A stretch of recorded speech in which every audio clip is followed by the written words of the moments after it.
بسم اللہ الرحمن الرحیم۔ ان تقولوا انما انزل، یہ حکمت انزال ہے۔ اللہ فرماتے ہیں مکہ والو، اللہ نے تم پر احسان کیا کہ تمہاری طرف قرآن بھیجا ہے، یہ اللہ کا احسان ہے، اس کی قدر کر لو، آکڑو نہیں، اس کو مان لو۔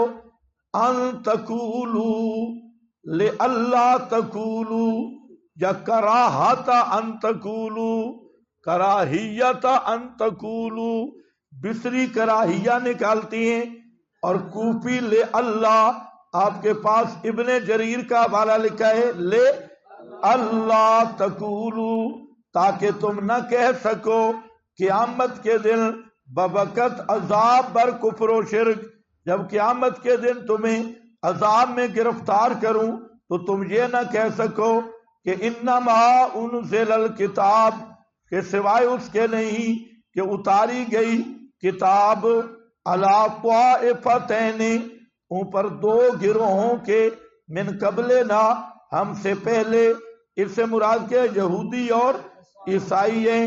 اراد بہما الیہود والنصارى، امام راضی جساس راضی ہیں، فرماتی ہیں طائفتین سے مراد یہود نصارى ہیں، ہم سے پہلے۔ وَإِن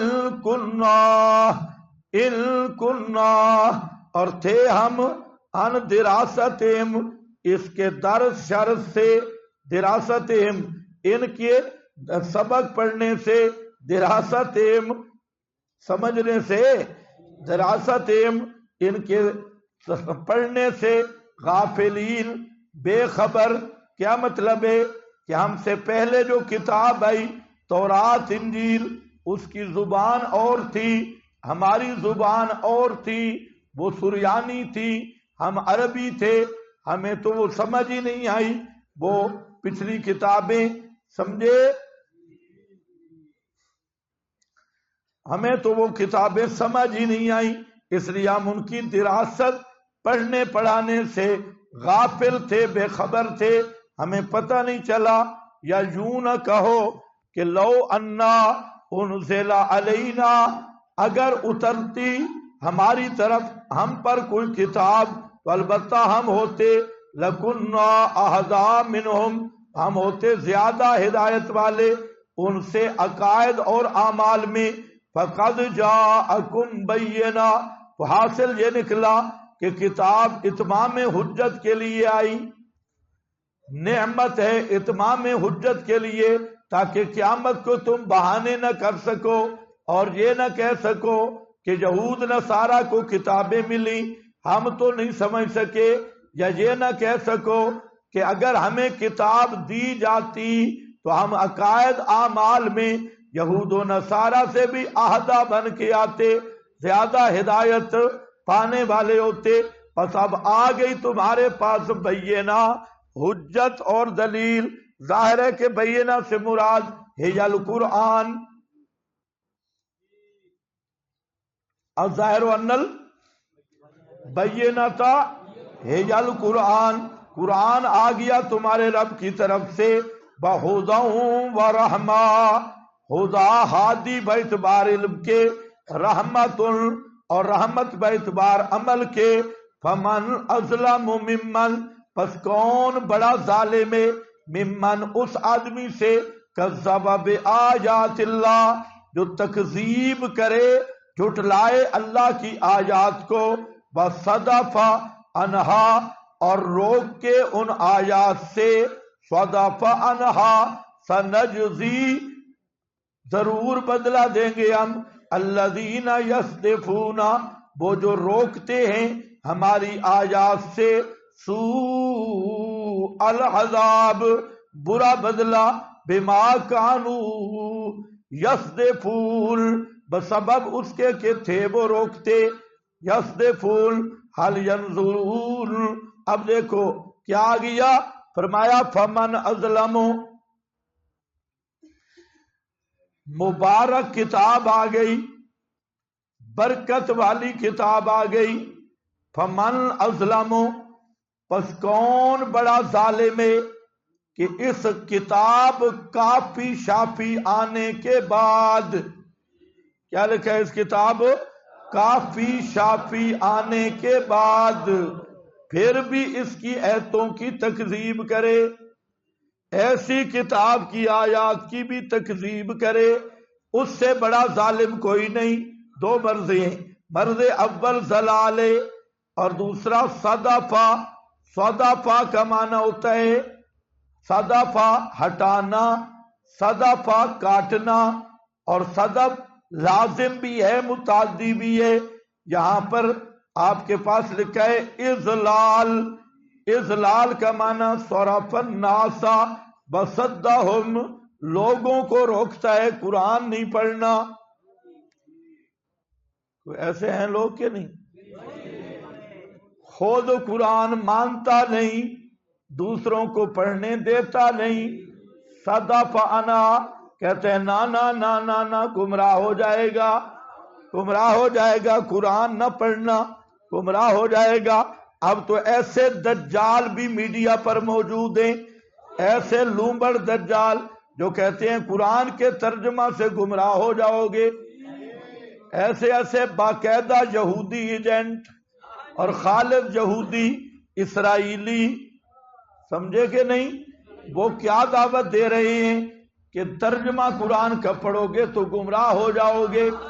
سنو ذرا، ابھی تو بھی تم کہتے ہو جی رعایت کی کرنی چاہیے، ان کے ساتھ سختی نہ ہو۔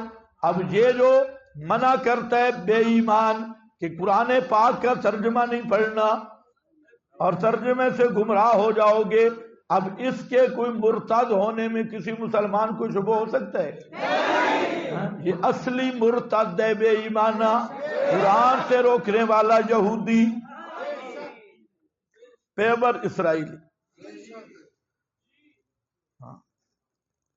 قرآن نہیں پڑھنا جی، خود مانتے نہیں۔ کذب بآیات اللہ، ماسٹر امین نے کہا ہے قرآن مجمل کتاب ہے، اس لیے اس سے پڑھنے سے آدمی گمراہ ہو جاتا ہے۔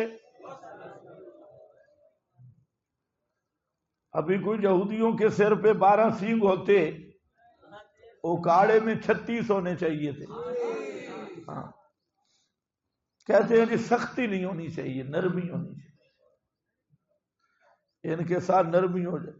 کتا جب ہلکا ہو جائے تو اس کے ساتھ نرمی ذرا کیا کرو۔ کتا ہلکا سمجھتے ہو کہ نہیں؟ پاگل ہو جائے، ان کو کہو کہ اس کے ساتھ ذرا نرمی کرو، بوسا شوسا دیا کرو۔ ہلکے کتے کا علاج سوا گولی کے کوئی بھی نہیں ہے۔ اور یہ جو بدعتی ہوتے ہیں نا، بدعتی، ان کو رسول پاک نے ہلکے کتے سے تشبیہ دی ہے، فرمایا جیسے اس کے اندر زہر ہوتا ہے، بدعتی میں بھی ایسے ہی زہر ہوتا ہے۔ اور ایسے احوا تتجارا، ہاں بھئی دیکھو، صدفہ روکتے ہیں صرف الناس وصدہم، کم از کم اتنا تو کہتے ہیں جناب دورہ اسلام آباد تو بالکل نہیں پڑھنا، نہیں تو آئندہ سال داخلہ بھی مدرسے میں نہیں دیں گے۔ آگے غیرت والا طالب علم ہوتا ہے تو وہ کہتے ہیں ہاں آپ کا بڑا صاحب صفحہ ہے نا، داخلہ نہیں ملے گا، ہاں بڑا دارالعلوم اٹھایا ہوا ہے۔ اور کئی بے ایمان کیا کہتے ہیں، بد دعا دوں گا۔ ایسے خنزیر کی بد دعا نہیں لگتی۔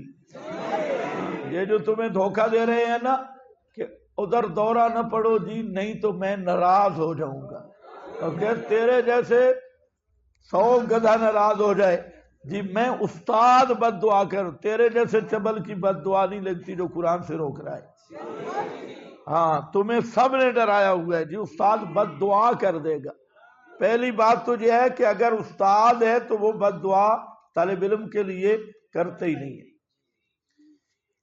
اگر استاد ہے تو استاد بد دعا نہیں کرتا طالب علم کے لیے، اگر گدھا ہے تو اس کی لگتی نہیں۔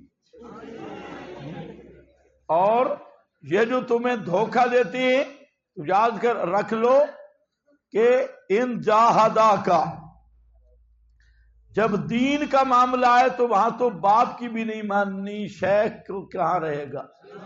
ہاں شیخ تو پیچھے رہ گیا، لیکن جہاں بزدل بن جاتے ہو، او جی استاد جی فرما رہے ہیں میں بد دعا کر دوں گا. ہاں بڑا دیکھے ہوئے استاد بدتی تیرا، مداحن استاد.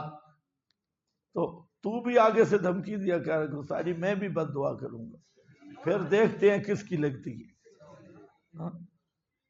تو پردے لگائے ہوئے ادھر نہیں جانا. کئی طالب علموں نے مجھے فون کیا، کہتے ہیں جی ہم تیار ہیں لیکن ہمارے شیوخ کہہ رہے ہیں اگر گئے تو ہم بد دعا کریں گے. میں نے کہا ایسے بے ایمانوں کو ابھی ہاتھ اٹھاؤ. ہاں تو اللہ تعالیٰ ابلیس کی دعا اس طرح مواحد کے خلاف قبول نہیں کرتا. اگر ایسی بد دعائیں لگتی تو دنیا میں پورے ملک میں جتنے پیر ہیں ہاتھ اٹھا اٹھا کر میرے خلاف بد دعائیں کرتے. ہمارا معاملہ اللہ کے سبور ہمارا کہ مر گئے بے ایمان. ایسے بد دعائیں تو آپ کو بتانے کا مطلب ہے کہ مشرک بدعتی کی بد دعا سے مت ڈرو. ہاں مداحن کی اور جو استاد علمی فائدہ سے روکنے والا ہو اس کی بد دعا سے بھی مت ڈرو. ہاں اگر آپ کا کہیں نقصان ہے پھر روکتا ہے خیر خواہ استاد ہے اس کی بات مانو. لیکن اگر علمی فائدے سے استاد بھی روک رہا ہے اس یا بعض اساتذہ ہوتے ہیں وہ صرف چاہتے ہیں کہ بس میرا نوکر بن کے رہے اور کہیں نہیں جانا جی، میں اجازت نہیں دیتا جی، فلاں نہیں دیتا جی، تو اس طرح اگر کرتا ہے تو استاد کی بد دعا کا بھی کوئی اثر نہیں ہے. فمن اظلم ممن کذب بآیات اللہ وصدف عنہا، روکتا ہے لوگوں کو انہا کس سے؟ آیات سے. ذرا نکالیں سورہ انعام آیت نمبر 26 پڑھی ہے نا. ینہونا ینہونا، ہاں بس نکال لیں گے جو تو قریب پڑھی ہے. اور سورۃ النحل آیت 88 513 جی.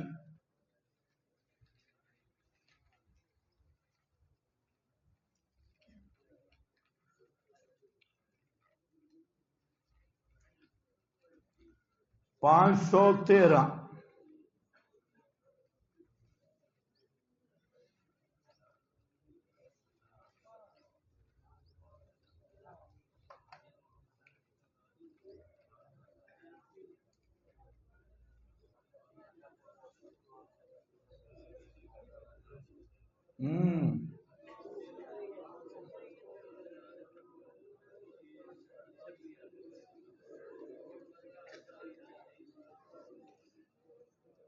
کیا ہے؟ صدو ان زدناہم فوق العذاب بما کانوا یفسدون، نیچے لکھا ہے اضلال، اور یہ بھی ہے صدو عن سبیل اللہ. اسی طرح سورہ محمد وغیرہ اس میں بھی یہی مضمون ہے. تو بہرحال مطلب کیا ہے؟ یستفونا حل ینظرون الا ان تاتیہم الملائکہ بما کانوا یصدفون. یہ صدفہ ایک، یصدفونا دو، اور پھر یصدفونا تین بار ذکر کیا کہ اصل عذاب کی وجہ ہی قرآن سے روکنا ہے. خود رکنا قرآن سے دوسروں کو روکنا. اور اس مرض میں آج کل سب سے آگے ریونڈی ہے، نہ خود قرآن کے قریب آتی ہیں نہ کسی کو قرآن کے قریب چھوڑتے ہیں. تو ان کو فرمایا سوء العذاب.